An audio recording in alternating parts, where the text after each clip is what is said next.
What's up, everybody? Happy Wednesday, and welcome back to Laying the Points with Farley Bets. We're here to teach you about the principles, strategies, theories of sports betting in a way that you can actually understand, not preaching down to you, not pontificating down to you. We know that you're probably part of the 99% of public bettors out there who are just looking to make an extra dime, an extra coin, betting on the NFL, the NBA, or whatever you bet on. NFL and NBA are my expertise. And welcome to Laying the Points with Farley Bets, where we tell it like it is about sports betting. My name is Chris R. Farley. In case you don't know, that's AKA at Farley Bets on Instagram, Twitter, and even on TikTok. And I'm here with you at least twice a week. As we move forward, things could get busier in about a month for a few reasons. I got a little baby on the way, so maybe not twice a week during that stretch when she's born. Can't wait for that. I love being a dad. I already have a son. Not sure how many of you know that. He's going to turn 17 in one day. And I'm going to start all over again with my wife, new kid on the way. Very exciting times, very busy times. But it's a pleasure, as always, to be here with all of you. We got a great show today. Going to talk about some NBA things. Going to talk some NFL. Going to get into some free picks for the Super Bowl and for the NBA on February 8th, as well as a look ahead at the February 9th NBA slate as well. Follow me at Farley Bets across social media. You can catch me on the BetUS NBA show Monday, Tuesday, Wednesday. The BetUS NFL show one more time for the Super Bowl preview tomorrow, February 9th, Thursday at 1 p.m. And you can, as always, catch me at the 33rd team as their head of betting. Check out my betting preview articles over there. I definitely tackle things a little bit differently than other sports bettors, which either you like it or you don't. But you read enough of my stuff, you listen to enough of this podcast, and you can make that decision for yourself. All right, we got a few NBA topics that I want to bring up. And let's start with the most obvious topic. LeBron James is the all-time leader in points in the NBA. What an incredible accomplishment by LeBron James. And if you're listening to this, even though I said nothing about the great debate between LeBron James and Michael Jordan, if you're a Michael Jordan fanatic, you're probably already saying, yeah, but Chris, he's not as good as Michael Jordan. People are so obsessed with that argument. I tweeted out yesterday that, just giving LeBron some props, like the way he is on defense, just as a complete player, rebounds, assists, probably a better passer than Michael Jordan, right? I mean, you got to give him some props. I'm a Michael Jordan guy too. I'm old enough to where I grew up, where I was a youngin. What was I about to say? A youngin.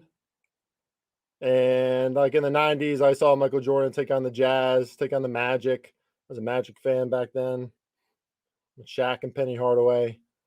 I've seen his greatness. Even as a kid, it was awe-inspiring. I don't think you can say anyone is better than Michael Jordan.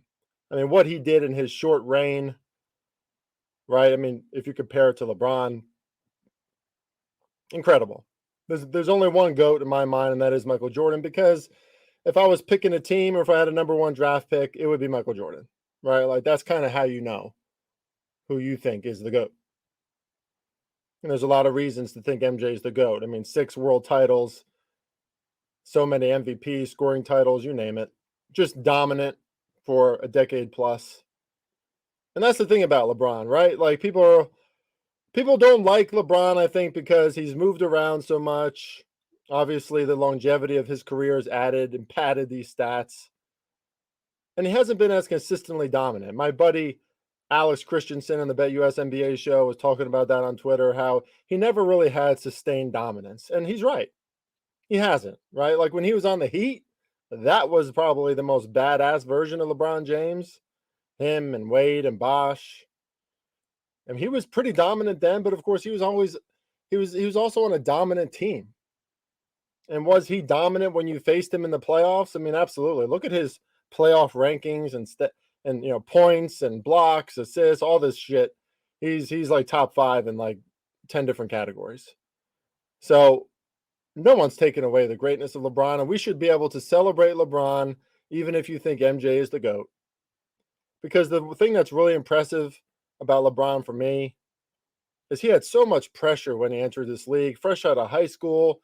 Everyone already calling him King James, the second coming, right? Like the next Jordan. Like everybody was kind of saying that. And then he took it. I mean, he handled it as well as anyone could. 20 years in the NBA, and he hasn't had any off-court weird issues come up. Consistent, man. He's a consistently high-value person, right? He's a high-character guy. Maybe you don't like some of his opinions or stances that he takes every now and then. Get over it. For the most part, LeBron James is not amidst controversy. Players respect the hell out of him. He's a great leader, and he can go from team to team because he is so well respected and because he is a great leader. I mean, back in 2015, after he turned 30, people were like, oh, he's done. This guy's about to close out his career. 8 years later, it just passes the all-time scoring list. Yeah, it's very impressive.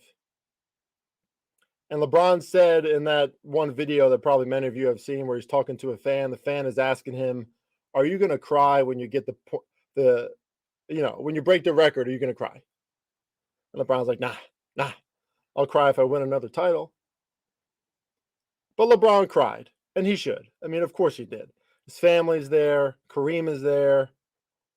So many people who he respects and who respects him were there. As it was a beautiful atmosphere, even though they lost. It was a great atmosphere for LeBron, a great celebration, and he deserves it. Didn't come from much. Always held his head high. Always held himself with class. I like LeBron. I got nothing bad to say about him. He deserves where he's at this point in his career and the adulation he's getting. And of course he cried because look at what the Lakers did last night. They looked terrible, especially in the first half. Just sporadic, clumsy offense. LeBron knows he doesn't have a team that he can go to the, deep into the NBA playoffs with. He's not going to get a title with this team. LeBron probably knows that scoring title is the final and biggest thing that's going to happen to him in his esteemed NBA career. Right? And good for him. It probably will be, and that's one hell of a moment in NBA history as your final moment. If LeBron never wins a title, and unless he goes to another team, which at this point, I don't know. He knows, right? LeBron knows that that's probably it for accomplishments, and good for him. So let's calm down about the MJ versus LeBron talk.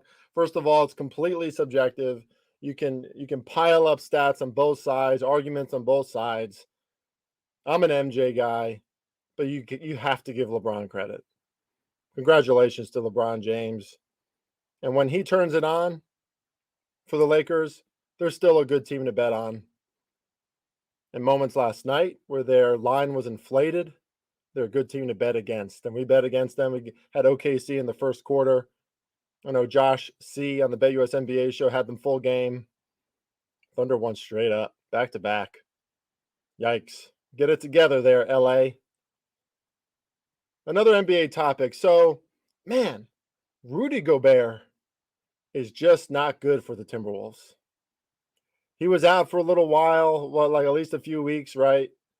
Him and Karl Anthony Towns both out for a period of time. And all of a sudden, Anthony Edwards, D'Angelo Russell, they start to surge. They start to thrive, right? And Rudy just might be one of those players who he only fits in very niche, specific places. Utah with a great coach, with a really solid routine, right? Like they're a team that produces at a high level. And even though they have a new coach there and Will Hardy now, I mean the Quinn Snyder era, it was good for the Jazz. And I think it was a good fit for Rudy. Most players aren't made like LeBron, right? Like, look at Russell Westbrook. He just fit better in some places. He was highlighted there when he was with the Wizards. Obviously, in his time with OKC, he was kind of the man. Had all those triple doubles. Everybody loved Russell at that point. But you put him into some other schemes with some other players, doesn't work as well. And Rudy, I don't know if he's a good fit for these Minnesota Timberwolves team. He's just not. I think he's just slower at this point in his career. I mean, you look at the point differentials for when he's on the court, and the Minnesota offense takes a big hit, and they don't even improve that much on defense either.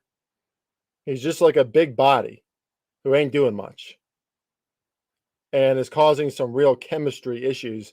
I've talked about this before when we talk NBA, when we talk basketball. As someone who used to play basketball, I was obsessed with basketball growing up. Literally 2 to 4 hours every single day I would play. Basketball is a dance, you know? And when you dance, if you want to dance effectively, right, you got to hit all your moves. You need space. You need rhythm. You need to be on the same page with your dance partners. And something's off there with that partnership. And now that Anthony Towns is injured, Gobert's been on and off, I don't know if this Minnesota team is going to recover this season. And that stinks because this is a team that looked like they were on the up and up.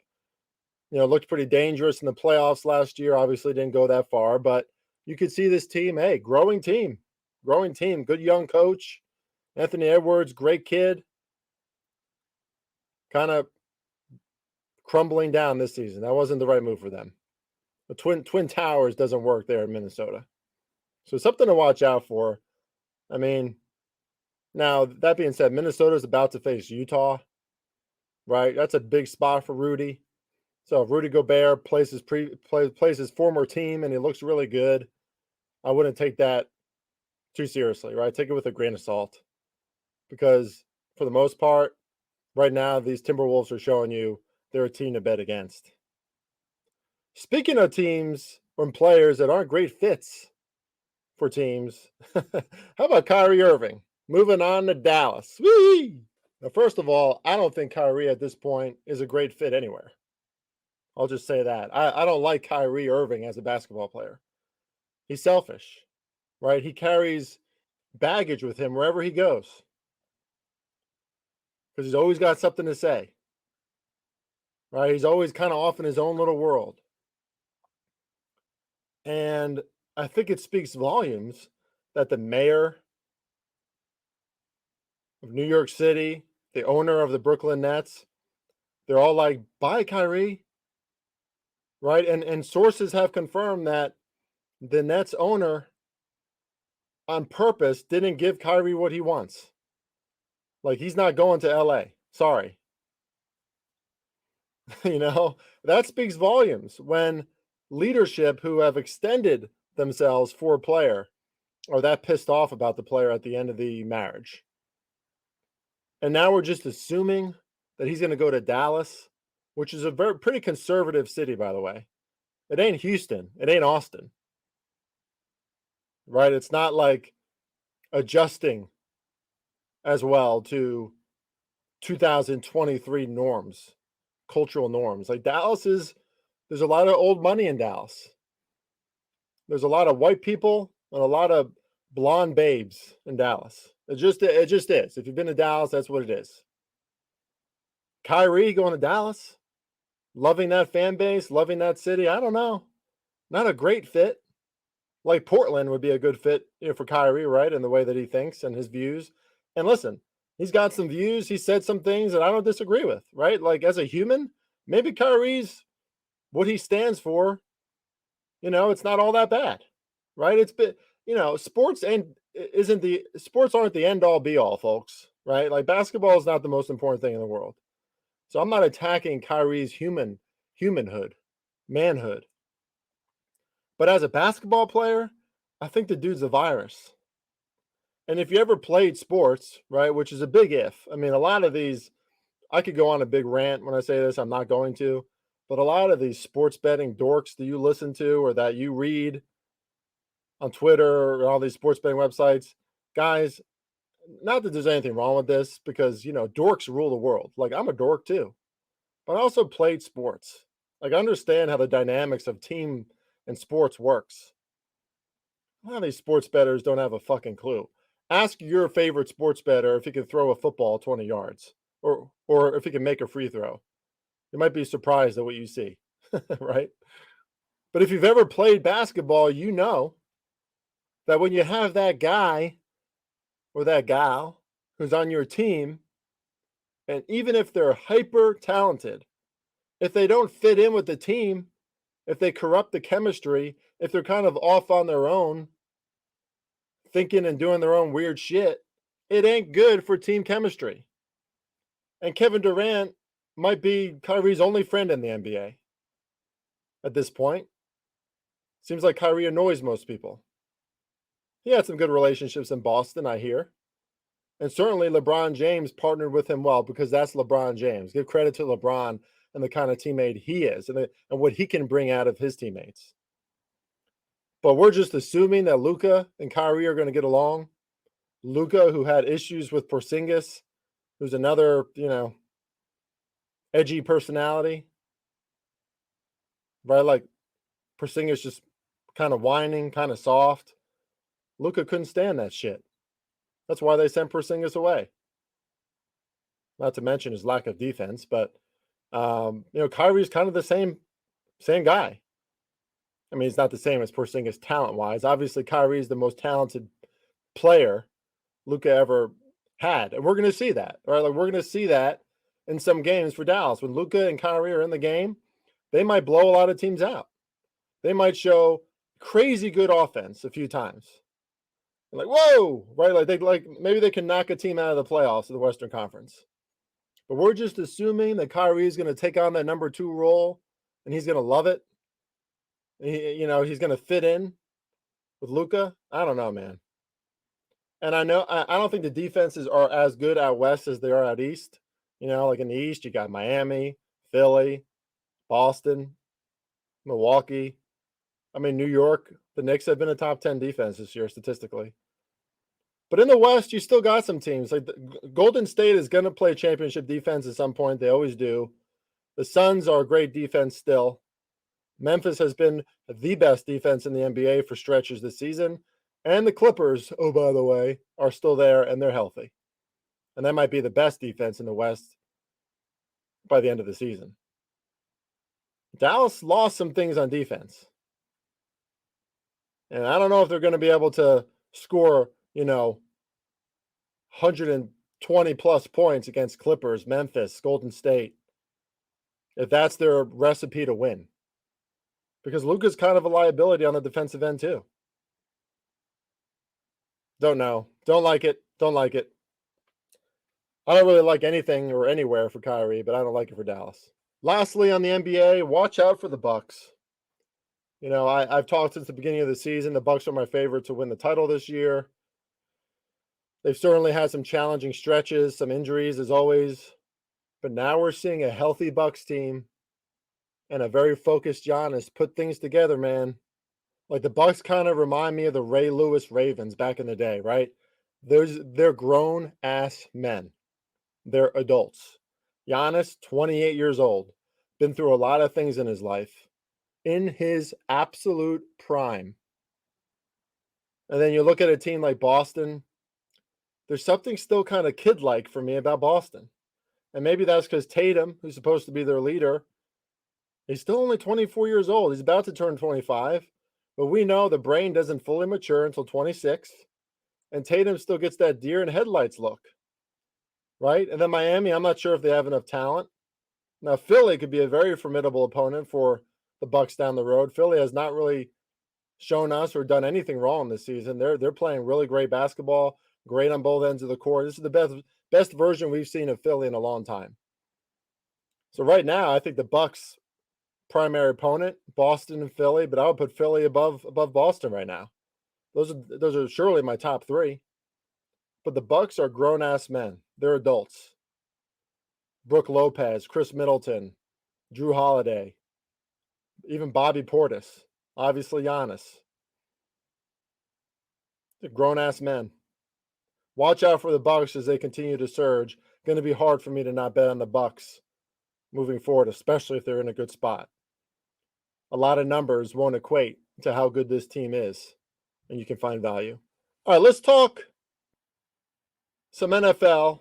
And obviously, if we're going to talk NFL, we're going to talk more off-season NFL teams to bet on next season, teams that I think might regress next season. We're going to talk about that on future podcasts. But for now, let's focus on the Super Bowl. And for all you Philly faithful out there, I'm a Giants fan, so fuck you, first of all. But second of all, y'all are annoying. You're annoying. But that being said, I'm not going to sit here and be like, oh, Philly has no chance this weekend. I've never said that. I'll post something on Twitter. I'll post something positive about Jalen Hurts. And, Philly fans will come out and be like, how dare you? He's even better than you're saying. Philly fans are fucking sorry, but y'all are nuts. But I just want to remind you guys, it wasn't long ago, maybe like last season, where on the Philly sports radio, what was being talked about very often was trading Jalen Hurts for Russell Wilson because you guys didn't have any faith in Jalen Hurts. And it's getting a little annoying. I mean, I knew I was going to be annoyed by this, but of course, it's media week, right? Reporters are asking Jalen Hurts. That one guy apologized. Jalen, I'm sorry for saying that you couldn't bring a team to the Super Bowl. I'm sorry, Jalen. And Jalen's like, yeah, you're not the only one. Cool, no big deal. Right? Like, he's starting to believe in himself a little bit. I don't like that for Jalen. Jalen, he's only 24 years old. Like, we're putting this kid in an unfair position. Now, this is a huge moment for him, obviously, in his career. It's the Super Bowl, for Christ's sake. So if Jalen Hurts comes out there and he's throwing dimes, he doesn't make any mistakes, and the Eagles win, he deserves all the credit in the entire world because there's no bigger stage in sports. And there's no tougher opponent than the perennial Super Bowl contender Kansas City Chiefs. I'm just not sure he's going to do that, guys. Because especially if Jalen Hurts is starting to believe that he's on the same level as a Patrick Mahomes, like he's one of the greats in the NFL right now, that's not good for Jalen Hurts. Dude's 24. You talk about a brain that hasn't fully matured, plus this huge stage. Plus, oh, by the way, when that reporter is apologizing to him, hey, sorry, Jalen, I shouldn't have said that you couldn't lead a team into the Super Bowl. He didn't lead a team into the Super Bowl, folks. He really didn't do shit. He didn't look good in that last game, right? Like, I could talk to you about this like Colin Cowherd or like any other sports podcaster and like kind of beat around the bush.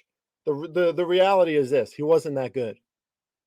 In fact, against the 49ers, he missed about 3 to 5 passes, almost threw an interception. He was a liability. And of course, when you face a fourth string quarterback and then no quarterback, and you can just run the ball down another team's throat the entire game, things change, right? And 49 and the Eagles as a team, forget about it. That offensive line, defensive line, they can do that. And they might do that again in the Super Bowl, and they might win that way.